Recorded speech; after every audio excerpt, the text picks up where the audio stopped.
Halo guys, kembali lagi bersama aku di channel Dimas Irfan. Kisah kali ini menceritakan sebuah hotel vampir yang berlangsung 7 tahun setelah film pertamanya. Dengan hotel sekarang terbuka untuk tamu manusia, Mavis dan Johnny memiliki seorang putra muda bernama Dennis yang tidak memiliki kemampuan vampir yang membuat khawatir kakeknya itu, si Dracula. Dracula memanggil teman-temannya untuk membantu membuat Dennis menjadi vampir. Dan bagaimana keseruan ceritanya? Apakah dia bisa membuat cucunya itu menjadi vampir seperti dirinya? Kita masuk ke dalam ceritanya.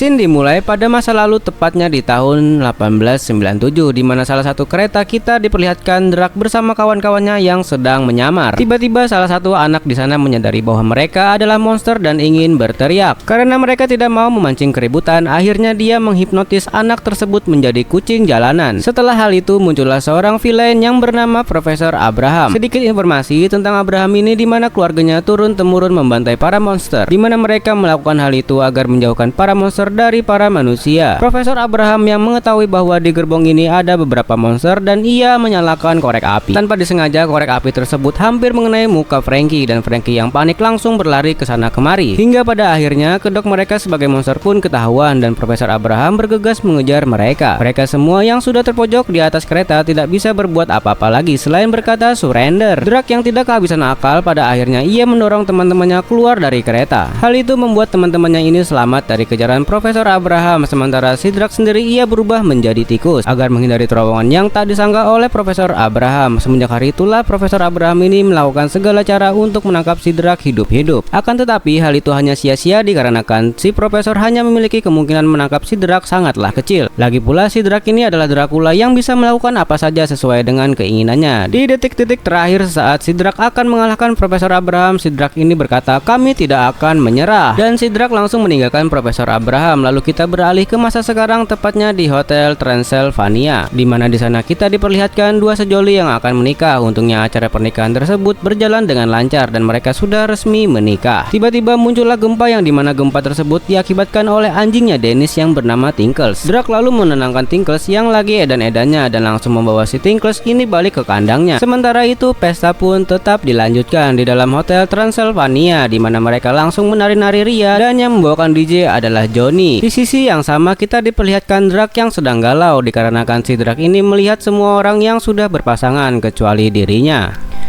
Teman-temannya pun berinisiatif untuk mencarikan si Drac ini pasangan, akan tetapi hal itu hanya sia-sia dikarenakan cinta tak bisa dipaksakan. Lalu temannya itu memiliki solusi yang memang sudah top chair, yang mana dia menyuruh si Drac ini untuk mencari pasangan di HP-nya dengan melalui aplikasi Take Me Out. Drac yang berpura-pura menolaknya, lalu dia tiba-tiba berlari ke loteng untuk mencari jodohnya di HP. Mavis yang sedang lewat tiba-tiba menyadari bahwa ada suara di loteng. Ia pun langsung menghampiri loteng tersebut dan bertanya apa yang sedang ayahnya lakukan. Drac lalu beralibi kalau dia sedang membersihkan gudang. Lalu Mavis yang iba karena ayahnya selalu bekerja keras, pada akhirnya ia merencanakan untuk liburan keluarga. Mavis yang sudah berbincang-bincang dengan ayahnya, pada akhirnya Mavis pun balik ke kamarnya dan terkejut melihat keluarganya yang sudah tertidur. Sementara itu TV yang masih menyala, si Mavis ini tanpa disengaja melihat iklan di TV tersebut, di mana iklan itu menawarkan liburan ke keluarga monster. Lalu scene berganti di keesokan harinya, di mana kita diperlihatkan mereka semua yang menaiki pesawat, di mana penerbangan ini merupakan penerbangan pesawat yang memiliki rating psikopat tertinggi dikarenakan stafnya yang salah satu psikopat, yang contohnya saja ini. Kembali kepada Drac yang bertanya kepada Mavis apakah kejutan yang akan diberikan untuknya. Mavis justru tidak menjawab hal itu dan berkata bahwasanya itu adalah rahasia. Tidak juga di liburan mereka kali ini ada Flat yang ikut serta. Di sisi yang sama kita diperlihatkan Dennis yang menyembunyikan Tinkles di penyimpanan koper, dan tiba-tiba ada pengumuman bahwa pesawat akan mendarat sebentar lagi. Tetapi janganlah kalian pikir bahwa pendaratan kali ini sama dengan pendaratan pesawat-pesawat pada umumnya, di mana pendaratannya malah lebih ke pendaratan darurat. Untungnya dalam insiden tersebut tidak ada yang tewas sama sekali dan mereka pun sampai ke tempat tujuan mereka, yaitu segitiga Bermuda. Tapi tidak cukup sampai di situ karena mereka harus terjun bebas kembali. Setidaknya di bawah barulah mereka sampai dan mereka naik lagi ke atas untuk menaiki kapal pesiar, di mana kapal pesiar ini bernama The Human in the Monster. Dan tidak lupa juga staf di kapal tersebut adalah ikan yang memiliki kaki seperti manusia. Hingga pada akhirnya mereka semua pun masuk ke dalam sana dan kapal pesiar langsung OTW selesai berangkat dan mereka dilayani oleh makhluk berkepala ikan tongkol. Tidak lupa Dennis membawa Tinkles juga masuk ke dalam kapal tersebut. Dengan melakukan sedikit penyamaran, Dennis pun berhasil membawa Tinkles masuk.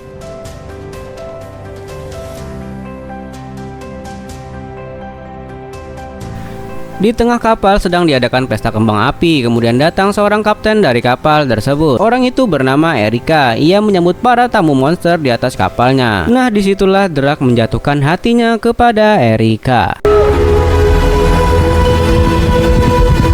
Kapal pesiar itu sangat sempurna. Semua monster menikmati perjalanan mereka menuju kota Atlantis. Setiap monster di sana melakukan hal yang mereka inginkan. Di tempat lain, Erika sedang masuk ke dalam ruang rahasia di kapal tersebut.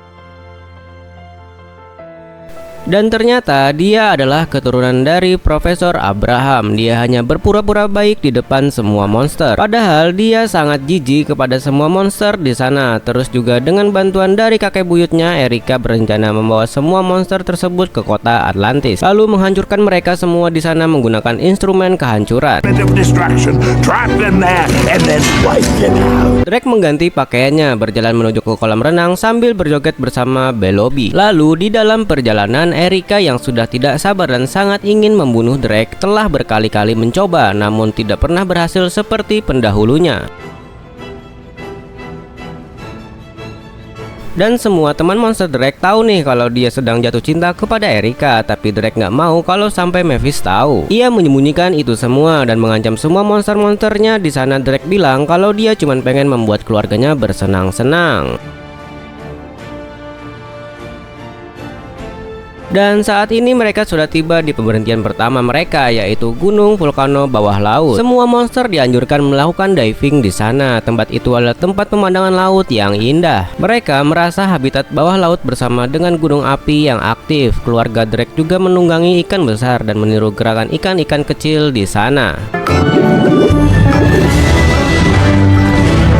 Di sana juga ada Erika yang menggunakan robot ikan. Ia mengikuti kemana Drake dan keluarganya pergi. Sekilas dia mengagumi keluarga mereka, tapi ia tetap menembakkan pasak untuk membunuh Drake. Namun untungnya dia gagal dan sekarang gerak-geriknya sudah diketahui oleh Mavis. Dengan segera dia pun langsung kembali ke kapalnya. Di waktu bersamaan, ketiga teman Drake di sana juga telah kembali ke kapal. Mereka mendengar Erika berbicara tentang Drake kepada dirinya sendiri, dan kejadian tersebut pun mereka ceritakan kepada Drake langsung. Sayangnya mereka bertiga sudah salah paham kepada Erika tadi. Kemudian hal yang sama terjadi saat Drake dan teman-temannya membicarakan Erika. Erika sendiri langsung mendengarnya. Terus dengan memanfaatkan perasaan yang dimiliki Drake kepada Erika, ia mengajak Drake untuk bertemu tengah malam nanti. Di sisi lain, Tinkles yang menggunakan penciumannya menemukan ruang rahasia yang dimiliki Erika. Kayaknya Tinkles mencium bau yang gak dia suka dari kakek buyutnya Erika.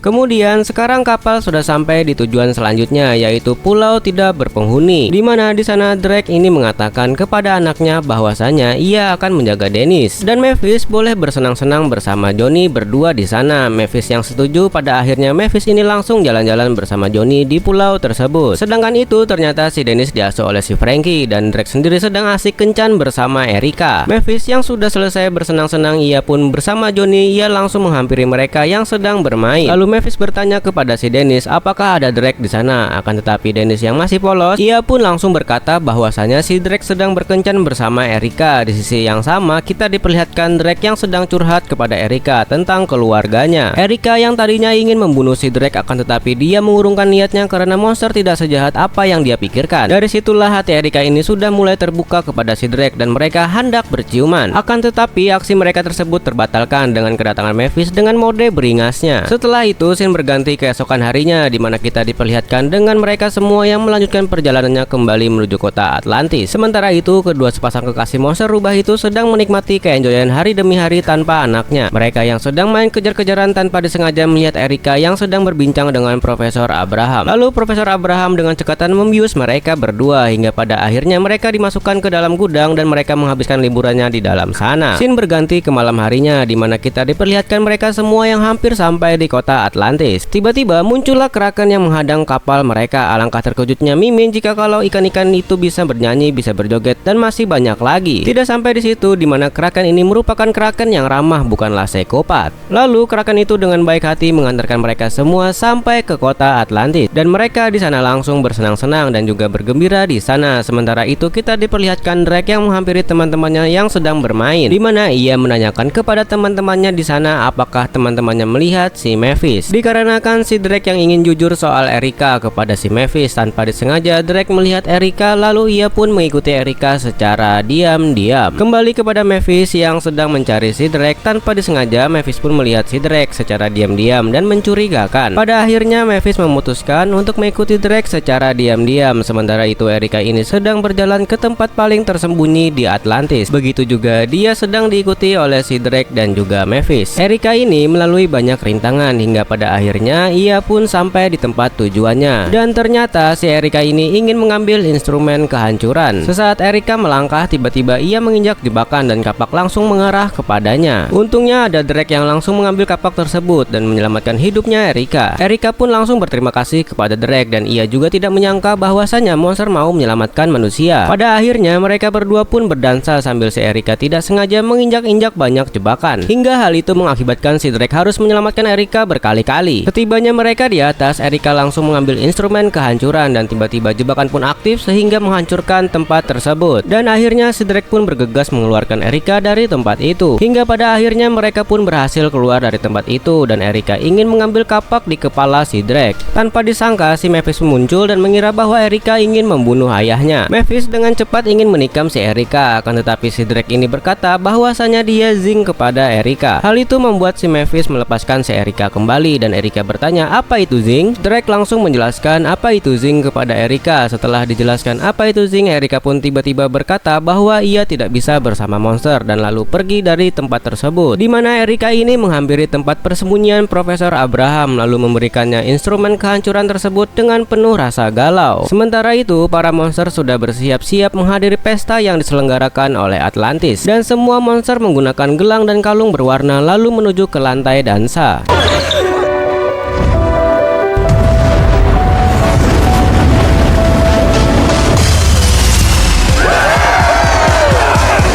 Mavis masih tidak percaya bahwa ayahnya sudah jatuh cinta kepada orang yang berusaha untuk membunuhnya. Tapi itu kan sama seperti waktu Johnny sebagai manusia dan Mavis seorang vampir yang saling jatuh cinta dan membuat sebuah keluarga. Dari hal tersebut Mavis menjadi sadar dan mendukung hubungan ayahnya dan Erika. Soalnya yang Mavis takutin cuman kehilangan ayahnya saja. Ia takut kalau ayahnya bakal ninggalin keluarganya dan tinggal di atas kapal. Tapi di sini Drake berjanji kalau dia nggak akan pernah meninggalkan keluarganya.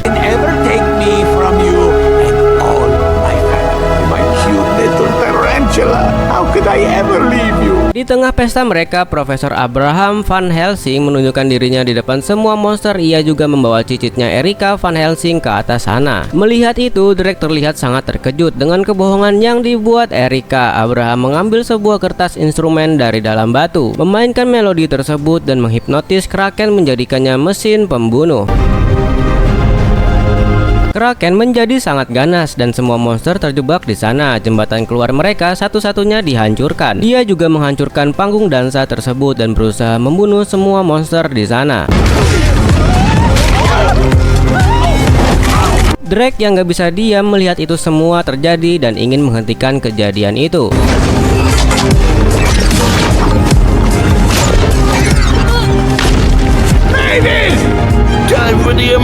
Tapi sayangnya Drake dan Mavis gak bisa berbuat apa-apa untuk melawan Kraken. Melihat pembantaian para monster, Erika udah gak tahan lagi. Dengan bantuan Tinkles yang mengeluarkan Drake dari genggaman Kraken. Dari kejadian yang udah dia lewatin bersama Drake, Erika beranggapan bahwa selama ini kakek buyutnya sudah salah kalau menganggap para monster itu jahat. Bahkan padahal Drake udah nyelamatin nyawa Erika, ia juga meminta maaf karena telah berusaha membunuh Drake. Lalu Erika pun mengungkapkan perasaan cintanya kepada Drake. Mendengar hal tersebut, Abraham gak terima. Ia berusaha untuk membunuh cicitnya juga, yaitu Erika.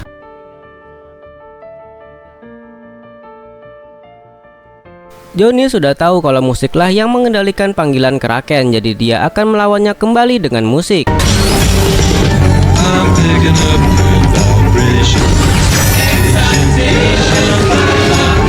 Musik per musik mereka keluarkan dan kesadaran Kraken pun berubah-ubah saat mendengar musik yang diberikan oleh Johnny.